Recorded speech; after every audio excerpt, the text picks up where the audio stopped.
Radio Kantipur, radio राष्ट्रको। एमाले उपमहासचिव भुसाल र स्थायी कमिटी सदस्य पाण्डे पार्टीको साधारण सदस्य समेत नरहने गरी 6 महिनाका लागि निलम्बित। अध्यक्ष ओलीले नेताहरूमाथि कारबाही प्रक्रिया सुरु गरेपछि खनाल नेपाल समूहद्वारा समानान्तर कमिटी गर्छन्।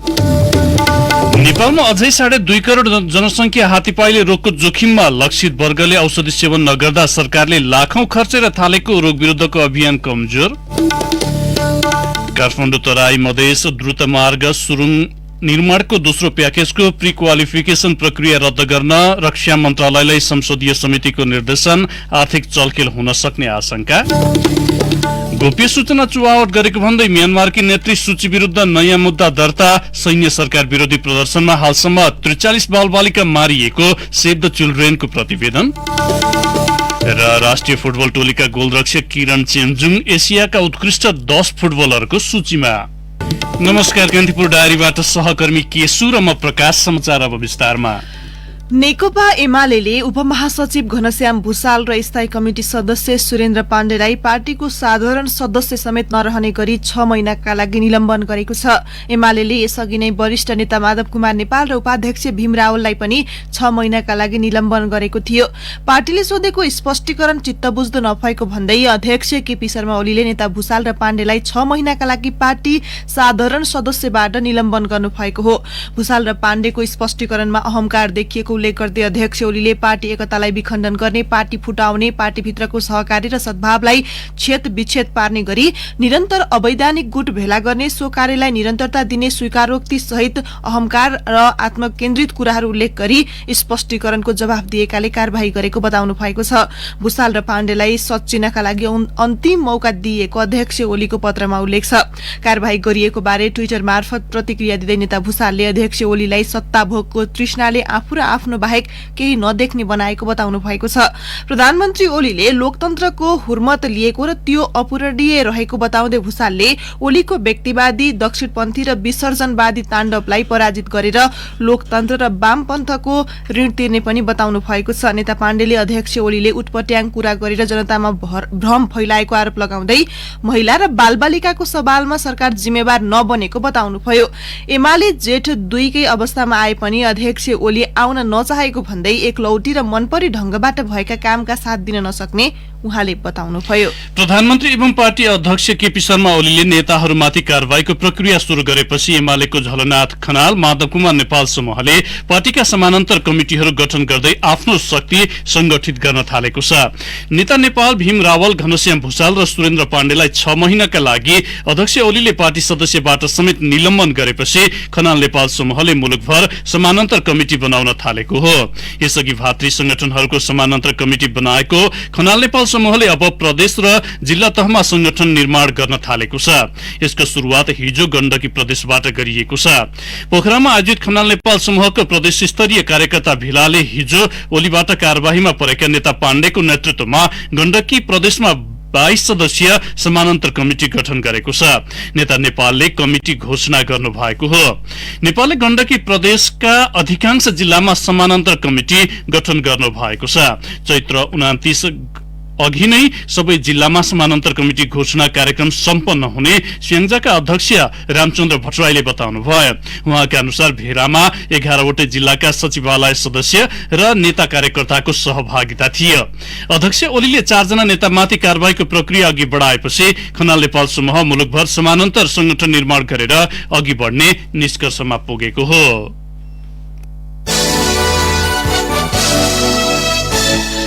एमाले नेता माधव कुमार नेपालले अध्यक्ष ओलीले गरेको कारबाही नटेर्ने बताउनु भएको छ। एमाले पार्टी ओलीको निजी कम्पनी नभएको भन्दै उहाँले पार्टीको विधान र विधि र विधान विपरीत गरिएको कारबाही अस्वीकार्य रहेको जनाउनुभयो। ओलीले आफूलाई वरिष्ठ नेताको पदबाट हटाउँदैमा नहटेको र सोही पदमा यथावत रहेको उहाँले दावी गर्नुभयो।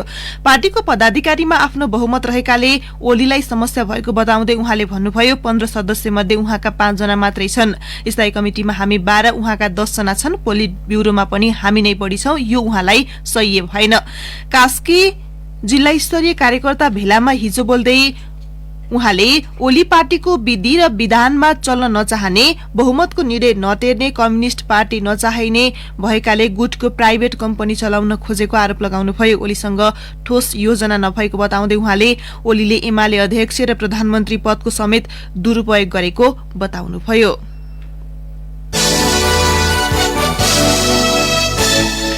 नेपालमा अझै 2.5 करोड़ जनसंख्या हात्तीपाइले रोगको जोखिममा रहेको एपिडियोमोलोजी तथा रोग नियन्त्रण महाशाखाले जनाएको छ। देशभर वर्षेनी हात्तीपाइले विरुद्धको औषधि खुवाउने अभियान चलाइए पनि यसको जोखिममा रहनेको संख्या उल्लेख्य मात्रामा नघटेको महाशाखाका निर्देशक डाक्टर कृष्ण पौडेलले बताउनुभयो। उहाँका अनुसार अहिलेसम्म 11 करोड़ 10 लाख मात्र औषधि जोखिमयुक्त जनसंख्यामा खुवाइएको छ। उहाँले भन्नुभयो अझै 63 वटा जिल्लामा यो रोगको जोखिम देखिएको छ। हालसम्म मुलुकभर 30,000 भन्दा बढीले हात्तीपाइले सम्बन्धी समस्या भएको भन्दै सरकारी स्वास्थ्य संस्थामा रिपोर्ट गरेका छन्, जसमध्ये धेरैमा हाइड्रोसिलको समस्या देखिएको छ। आर्थिक वर्ष 2075-76 को तथ्याङ्क अनुसार 9,080 जनाको हाइड्रोसिलको शल्यक्रिया भइसकेको छ। हाइड्रोसिल हात्तीपाइलेका कारण हुने एक शारीरिक समस्या हो। नेपालमा सन् 2003 देखि हात्तीपाइले रोग विरुद्धको औषधि खुवाउन सुरु गरिएको हो। सरकारले लाखौं खर्चेर वर्षेनी हात्तीपाइले रोग विरुद्ध अभियान चलाइरहे पनि लक्षित वर्गले औषधि सेवन नगरिदिँदा बाँकेमा यो अभियान सफल हुन सकेको छैन। बाँकेमा 2067 देखि हात्तीपाइले रोग विरुद्धको औषधि खुवाउन थालिएको हो। पहिलो वर्ष 85.74% औषधि खाएका थिए, तर दोस्रो वर्ष यो संख्या झण्डै आधाले घट्दै 47.43% पुग्यो। त्यसपछिका वर्षहरूमा क्रमशः 63.02%, 67%, 71%, 65%, 67.13%, 65.89% को मात्रै सहभागिता रह्यो। सन् 2019 मा 54.98% ले खाँदा सन् 2020 मा यो संख्या बढेर 74% सम्म पुगेको थियो। गत वर्ष 5,42,636 जनालाई औषधि खुवाउने लक्ष्य राखिएकोमा 4,36,608 जनाले मात्रै खाएको स्वास्थ्य कार्यालयको तथ्याङ्क छ। हात्तीपाइले रोग प्राय बाल्य अवस्थामा लाग्ने गर्छ। यो लामखुट्टेको टोकाइबाट सर्ने रोग हो।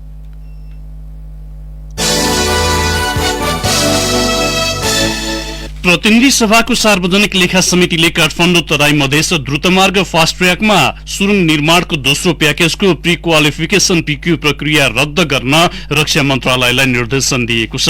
सो प्याकेजमा पीक्यू प्रक्रियाबाट एउटा मात्र निर्माण व्यवसाय छानिएपछि आर्थिक चलखेल हुन सक्ने भन्दै समितिले चासो देखाएको हो। समितिको बैठकमा हिजो सहभागी सबै जसो सांसदले एउटा मात्र निर्माण व्यवसायी पीक्यूबाट सर्ट लिस्टमा पर्दा प्रतिस्पर्धा नहुने बताएका छन्। त्यसैले दोस्रो प्याकेजको प्रक्रिया रद्द गरेर पुनः पीक्यू प्रक्रिया अघि बढाउन समितिले भनेको छ। समिति सचिव रोधनाथ पाण्डेले भन्नुभयो समितिमा सुरुङ निर्माणको पीक्यू प्रक्रिया बारे धेरै छलफल भयो। सार्वजनिक ऐन तथा नियममा भएका प्रावधान अनुसार अगाडि नबढेको भन्दै निकै कुरा उठेका छन्। प्रतिस्पर्धाका लागि पीक्यू टेन्डर आह्वान गरिएको थियो। पीक्यूबाट सर्ट लिस्टमा पहिलो प्याकेजमा 2 र दोस्रोमा एउटा मात्र कम्पनी छाडिँदा प्रतिस्पर्धा हुन नसक्ने स्थिति पैदा भयो। त्यसैलाई रद्द गरेर पुनः पीक्यू प्रक्रिया सुरु गर्न रक्षा मन्त्रालयलाई निर्देशन दिएको उहाँले बताउनुभयो। सर्वोच्च अदालतले हिजो मात्रै चर्चित 2 मुद्दामा विवादास्पद निर्णय गरेको छ। न्यायिक नेतृत्वले कतिपय चासो र रुचिका मुद्दामा आफू अनुकूल इजलास गठन गरी न्याय निरूपण गराएको भन्दै आरोप लागिरहेका बेला नेकपा विघटन र न्यायाधीश नियुक्तिको विवादमा त्यस्तै शैलीमा न्याय निरूपण गरेको हो। प्रधान न्यायाधीश चोलेन्द्र शमशेर जबरा नेतृत्वको 3 सदस्यीय पूर्ण इजलासले गत फागुन 23 मा संयुक्त इजलासको विवादास्पद फैसलालाई सदर गरेर त्यसमा पुनरावलोकन नहुने आदेश गर्यो। हिजै न्यायाधीश तेजबहादुर केसीको इजलासले सर्वोच्चमा सिफारिश भएका नहकुल सुवेदीको योग्यतामाथि प्रश्न उठाइएको मुद्दामा निर्णय सुनाउने आदेश गर्यो। न्यायिक नेतृत्वमाथि मुलुकको कार्यपालिकाको आज्ञापालक बनेको आरोप छ। कतिपय मुद्दामा सुनवाई गरेको ढिलाइ, आफू अनुकूलको इजलास निर्धारण लगायत क्रियाकलापका कारण प्रधान न्यायाधीश चोलेन्द्र शमशेर जबरामाथि प्रधानमन्त्री केपी शर्मा ओलीको छाया बनेको आरोप लाग्ने गरेको छ। त्यही आरोप पुष्टि हुने गरी हिजो सार्वजनिक चासोका 2 मुद्दा किनारा लगाइएको हो।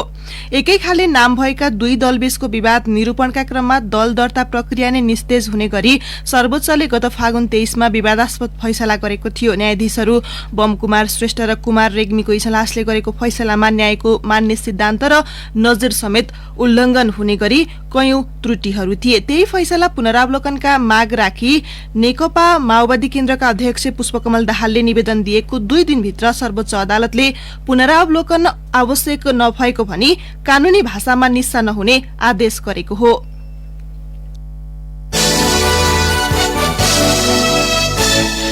बहुक्षेत्रीय प्राविधिक तथा आर्थिक सहयोगका लागि बंगालको खाडीको प्रयास बिमस्टेकले स्थापनाको 24 वर्षपछि बडापत्र चार्टर पाउने भएको छ। श्रीलंकामा हुने 5औं शिखर सम्मेलनमा बडापत्रमा हस्ताक्षर गर्न 17औं परराष्ट्र मन्त्री स्तरीय बैठकमा सहभागी सबै सदस्य राष्ट्रहरू सहमत भएका छन्।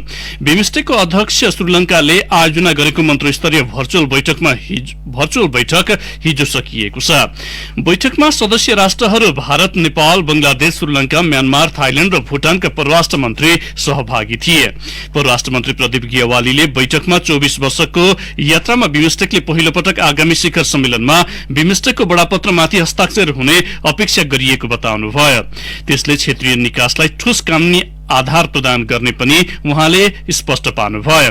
उहाँले सम्बोधनका क्रममा भन्नुभयो, नेपालले बिमस्टेक चार्टर र 5औं शिखर सम्मेलनमा कूटनैतिक प्रतिष्ठानहरूबीच आपसी सहकार्य गर्नका लागि समझदारी पत्रमा हस्ताक्षर गर्न आन्तरिक प्रक्रिया पूरा गरिसकेको छ।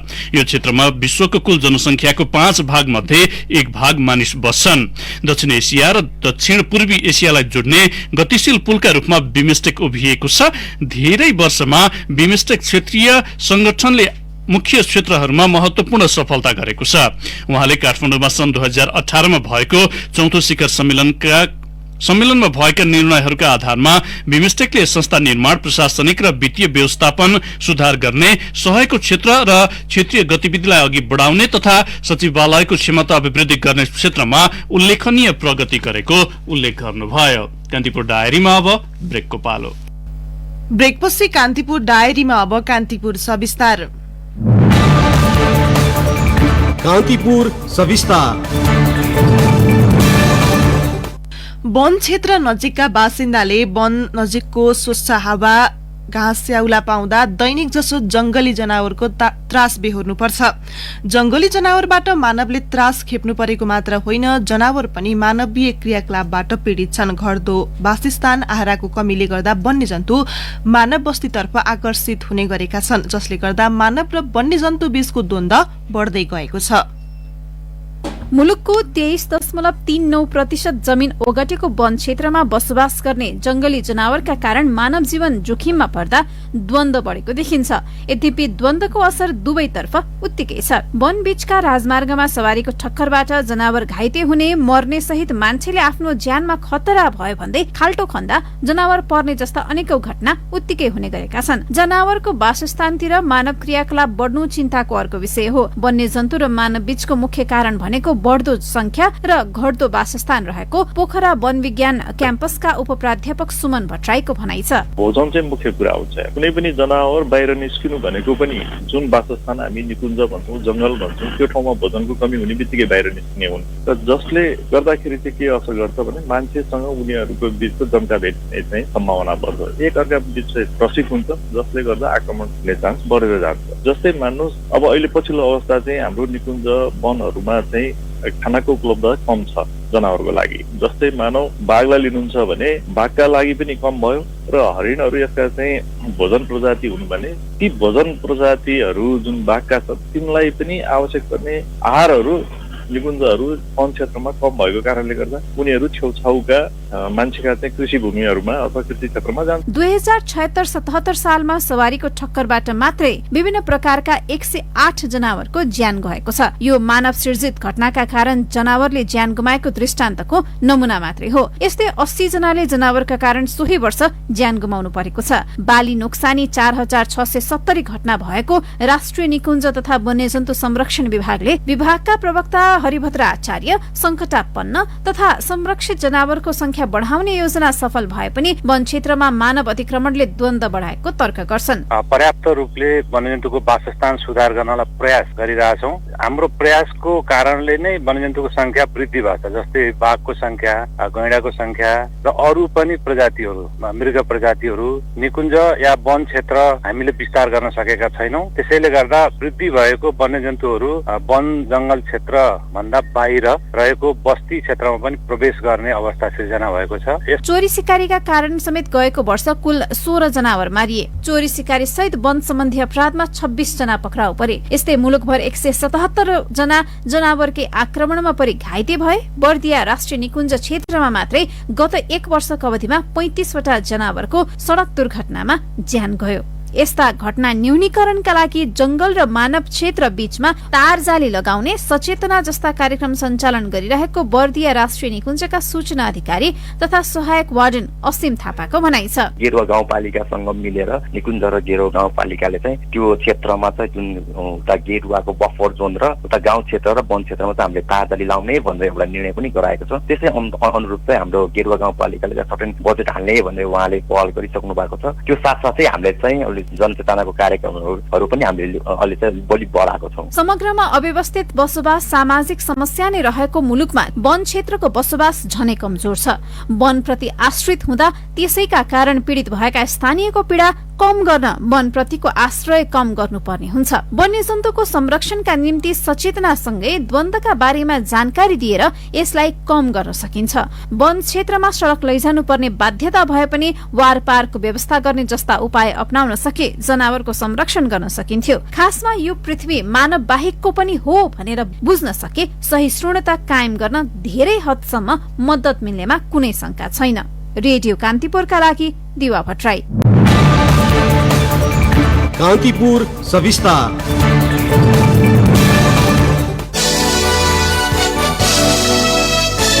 संघीय मामिला तथा सामान्य प्रशासन मन्त्रालयले कर्मचारी समायोजन पूरा भएको घोषणा गरेको 1.5 वर्ष भयो। अहिले पनि मुलुकभरका 460 मध्ये 100 भन्दा बढी गाउँपालिका निमित्त प्रशासकीय अधिकृतको भरमा चलिरहेको छ। 276 मध्ये 50 भन्दा बढी नगरपालिका निमित्त प्रशासकीय प्रमुखले सञ्चालन गरिरहेका छन्। पालिकाका अध्यक्ष र प्रमुख कर्मचारी अभावमा काम गर्न नसकिएको भन्दै मन्त्रालयसँग हारगुहार गरिरहेका छन्। मन्त्रालयका अनुसार पालिकाको 6743 मध्ये 50% वडामा सचिव नै छैनन्। एउटै सचिवले 2 देखि 3 वडाको काम गरिरहेका छन्।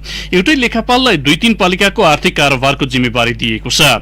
स्थानीय तहको गठनदेखि नै विकास निर्माणमा परेको प्रभाव र सेवाग्राहीले भोगेको समस्यामा यी प्रतिनिधि घटना मात्र हुन्। संघीय निजामती कर्मचारी विधेयक 2 वर्षदेखि संसदमा थन्किँदा कानूनको अभावमा कर्मचारी पदपूर्ति गर्न नसक्दा स्थानीय तहको कार्य सम्पादनमा प्रत्यक्ष असर परेको छ। यो समस्या दिन प्रतिदिन झाँगिँदै गएको छ। यसबाट स्थानीय तहले गर्ने वार्षिक बजेट खर्च र नीति निर्माणमा सबैभन्दा बढी असर देखिएको छ।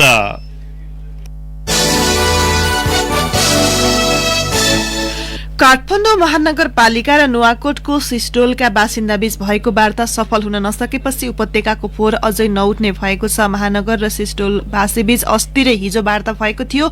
हिजो महानगर प्रमुख विद्यासुन्दर साक्य बीचमै उठेर हिँडेपछि वार्ता निष्कर्षमा पुग्न नसकेको फोहोर मैला प्रभावित शिक्षक व्यवस्थापन संघर्ष समितिका संयोजक अनिश शर्मा ढुङ्गानाले बताउनुभयो। उहाँले वार्ता सकारात्मक बने पनि आन्दोलन जारी राख्ने जनाउनुभयो। महानगर प्रवक्ता ईश्वरमान डंगोलले सिस्टोलवासीसँग बृहत छलफल भए पनि सहमति हुन नसकेको बताउनुभयो। उहाँले भन्नुभयो मेयर अस्वस्थ हुनुभयो। छलफलमा केही समय सहभागी भएपछि उहाँ उपचारका लागि निस्किनुभयो। त्यसपछि सिस्टोलवासीले मेयर साहबकै अगाडि छलफल गर्ने भनेपछि वार्ता स्थगित भयो।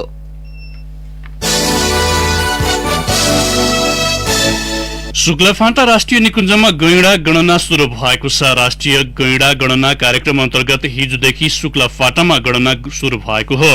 निकुञ्जको मालु मेला पोस्टमा गणक हात्तीका माउते सहितलाई प्रशिक्षण पश्चात गणना शुरू भएको हो। चैत्र 9 मा 6औं राष्ट्रिय गणना अन्तर्गत पर्सा चितवन कम्प्लेक्सबाट शुरू भई अन्तिम चरणमा शुक्लाफाँटामा गणना भइरहेको हो। शुक्लाफाँटा राष्ट्रिय निकुञ्जमा गैंडा पाइने क्षेत्रलाई 3 ब्लकमा विभाजन गरी गणनाको काम शुरू भएको हो। मालु मेला, बेलडाँडी र शुक्ला घाँसे मैदान क्षेत्रलाई ब्लकमा विभाजन गरिएको हो। सो ब्लकहरूमा पालै पालो हात्तीमा गणकहरू खटिएर गणना गरिरहेका छन्।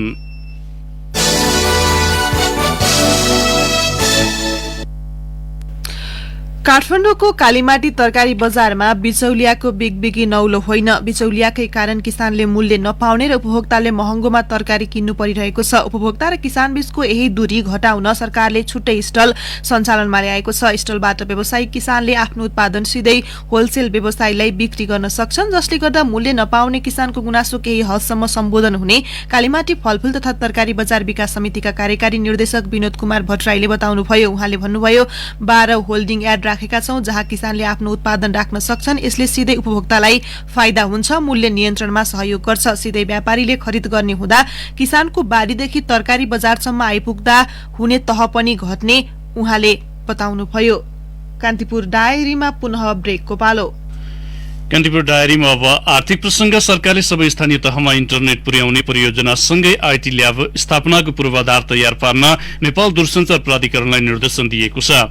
माघ 29 मा बसेको मन्त्री परिषद बैठकले हरेक सामुदायिक विद्यालयसँगै स्थानीय तहका केन्द्र, वडा कार्यालय र स्वास्थ्य केन्द्र जस्ता स्थानीय तहको समन्वयमा सूचना प्रविधि पूर्वाधार निर्माण गर्न प्राधिकरणलाई भनेको हो। अहिले प्राधिकरण अन्तर्गत रहेको ग्रामीण दूरसञ्चार विकास कोषको रकम प्रयोग गरी सबै जिल्लाका सामुदायिक विद्यालय, स्थानीय वडा कार्यालय र स्वास्थ्य केन्द्र जस्ता सार्वजनिक स्थानमा इन्टरनेटको पहुँच पुर्याउने परियोजना सञ्चालन भइरहेको छ। कान्तिपुर डायरीमा अब अन्तर्राष्ट्रिय प्रसंग। म्यानमारमा फेब्रुअरी 1 मा भएको सैन्य कुपसाथ भएको राजनीतिक प्रदर्शनका क्रममा 43 जना बालबालिका मारिएको सेभ द चिल्ड्रेनले जनाएको छ। मारिनेमा सबैभन्दा कम 6 वर्षका समेत छन्। हालसम्म 536 जनाले प्रदर्शनका क्रममा ज्यान गुमाएका छन्। यसैबीच म्यानमारकी नेत्री आङ सान सूचीमाथि गोप्य सूचना चुहावट सम्बन्धी नयाँ मुद्दा दायर गरिएको छ। बेलायतको उपनिवेश हुँदाको कानून अनुसार सूचीमाथि मुद्दा दायर गरिएको उनका वकिलले जनाएका छन्। सूचीमाथि गैर कानूनी रूपमा 5 वटा तारविहीन रेडियो सेट साथमा राखेको तथा कोरोना भाइरस सम्बन्धी प्रावधान उल्लंघन गरेको आरोप लगाइएको छ।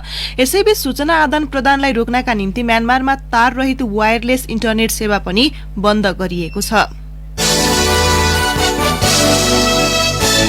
कान्तिपुर डायरीमा अब एउटा खेल प्रसंग। नेपाली राष्ट्रिय फुटबल टोलीका कप्तान किरण चेम्जुङ एसियाकै 10 उत्कृष्ट फुटबलरको सूचीमा परेका छन्। एसियाली फुटबल महासंघ एएफसीले हिजो सार्वजनिक गरेको एएफसी साताको राष्ट्रिय खेलाडीको सूचीमा किरणले स्थान बनाएका हुन्। सो सूचीमा यूएका अली मौखत, कतारका मोहम्मद मुन्तरी, जापानका युया ओसाको, इरानका सरदार अजमौन, साउदी अरेबियाका सलेह अल सेहरी, इराकका अला अली मोहब्बी, बहराइनका मोहम्मद महरुन, जोर्डनका मुसा अल तामरी, ताजिकिस्तानका अलिसेर हालिलोभ र नेपालका किरण चेम्जुङ रहेका छन्। सूचीमा परेका 10 खेलाडीलाई मतदानका लागि खुल्ला गरिएको छ। किरणले यो साता मात्र भारतीय आई लीग फुटबलमा उत्कृष्ट गोलरक्षक अवार्ड जितेका थिए भने उनकै कमानीमा नेपालले 3 नेसन्स लीगको उपाधि समेत उचालेको थियो। अब मौसम सम्बन्धी जानकारी। काठमाडौँ उपत्यका सहित मुलुकभरका पहाड़ी भूभागहरूमा आंशिक बदली हुने जल तथा मौसम पूर्वानुमान महाशाखाले जनाएको छ। पहाड़ी भूभागका केही स्थानमा वर्षाको सम्भावना पनि रहेको महाशाखाको अनुमान छ। केही बेर अघि 11 डिग्री सेल्सियस मापन गरिएको काठमाडौँ उपत्यकाको अधिकतम तापक्रम आज 26 डिग्री सेल्सियससम्म पुग्नेछ। सूर्योदय बिहान 5:52 भयो भने सूर्यास्त साँझ 6:22 हुनेछ। हवस् त यिनै प्रसंगसँगै कान्तिपुर डायरीको यो बुलेटिन यही सकिन्छ। अहिले केही बेरमा प्रसारण हुने हाम्रो नियमित कार्यक्रम द हेडलाइनर्समा आज हामी नयाँ सत्ता समीकरण र त्यसमा निर्णायक देखिएको जनता समाजवादी पार्टीको भूमिकाका विषयमा जसपा नेता राजकिशोर यादवसँग कुराकानी गर्दैछौं। सुन्ने प्रयास गर्नुहोला। कान्तिपुर डायरीबाट भने सहकर्मी केशु र म प्रकाश आज्ञा माग्छौं। नमस्कार।